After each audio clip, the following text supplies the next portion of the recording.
Today, let's talk about a crash scenario that is more common than many people might think, but it is avoidable by following a few simple guidelines. There are two primary road strategies that we'll talk about in this scenario. Speed differential, so that's traveling excessively faster or even slower than the traffic around you, and not reading and predicting the road hazards ahead. We'll look at a real-world example of this type of crash in a minute, but first let me demonstrate what it looks like in animation, and we'll talk about it.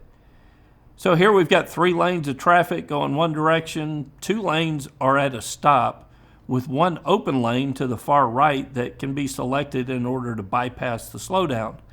Now, there's nothing really wrong with using that open lane, with some caution, of course, to get around that traffic that's at a stop. But how you do it matters a whole lot. And this is where speed differential comes into play.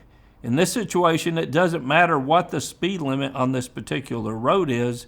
As a rider, what you want to do is maintain a speed that allows you to see any potential obstacles, and you do that by adjusting your speed to the traffic that's around you.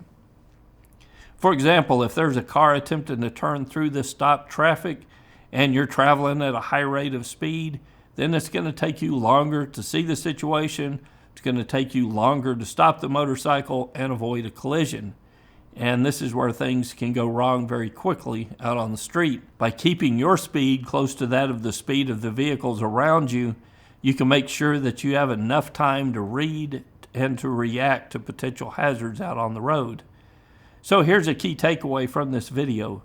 A rider can avoid a crash by using the 2 things that MCrider is built around: road skills and road strategy. Road skills can happen right here when the rider stops the motorcycle, but road strategy happened way up the road when the rider rode using a good speed differential, when he was aware of the potential traps, and he was conscious of how his decisions and the decisions of others have an impact on his or her day out on the street. The better you are at using a good road strategy, the less often you'll need to use your road skills in a life-saving situation. There are no mental breaks when riding a motorcycle in traffic. It requires your full attention all the time. So develop your road skills and then ride in a manner where you rarely need to use them out on the street. So what does this same scenario look like in the real world? What happens when a rider fails to follow the guidelines we talked about here today? Well, here's a perfect example.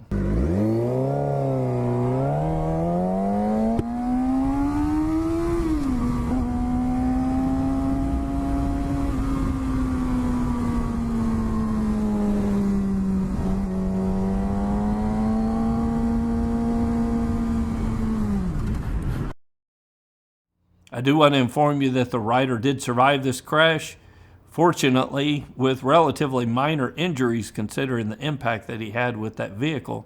However, he did sustain a significant concussion in spite of wearing that helmet, but it's a relief that he ultimately turned out to be all right. Hopefully this was a lesson learned for this rider, but just as important is the lesson that you can learn from his crash as well. So maintain a sensible speed differential, scan and predict what is happening ahead, and consider positioning your motorcycle so that you can see and be seen.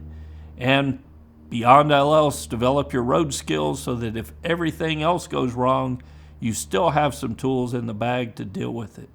Till next week, guys, this is Kevin with MCrider, and I'll see you on the road. If you enjoyed this video, consider supporting the channel at mcrider.com/member. You'll get access to the forums and the field guide where you can work on your skills on any open parking lot.